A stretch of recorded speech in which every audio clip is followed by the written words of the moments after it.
Alors dans les différents systèmes de préparation qu'on a pu sourcer, on a identifié des systèmes de goods to person, ça c'était une évidence. On voulait aussi un système qui puisse se plugger facilement sur notre système existant. On ne voulait pas avoir à tout mettre à la poubelle. Investir quelque chose une bonne fois pour toutes, de façon évolutive, sans avoir à y revenir tous les 3 ans comme on a fait jusqu'à présent.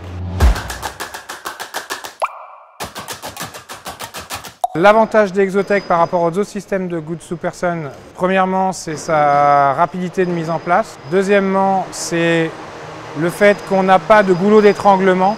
On n'a pas un ascenseur ou des senseurs qui, s'ils tombent en panne, bloquent l'intégralité du stock. On a aujourd'hui 60 robots, donc potentiellement 60 ascenseurs, 60 façons d'accéder à notre stock. C'est une société française, il ne faut pas bouder son plaisir.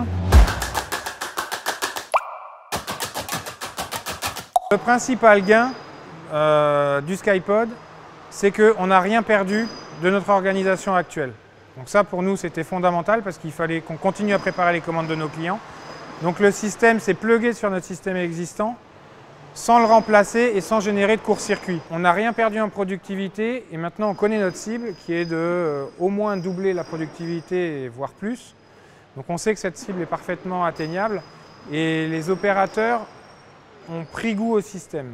C'était un des gros enjeux de la mise en place de ce système, c'était d'être plus rapide pour préparer les commandes. En gros, on n'est pas obligé d'attendre qu'un carton arrive dans une gare ou qu'un préparateur arrive au picking. Dès qu'on a une commande, dès qu'on l'envoie en préparation, tout de suite elle commence à être préparée. On évite des engorgements sur des fortes rotations, on peut préparer plusieurs commandes en même temps. Et enfin, le dernier point, c'est qu'on a un gain de place phénoménal. On a une massification du stock qui nous permet sur la même surface et dans le même hauteur sous plafond de stocker à peu près 40% de marchandises en plus.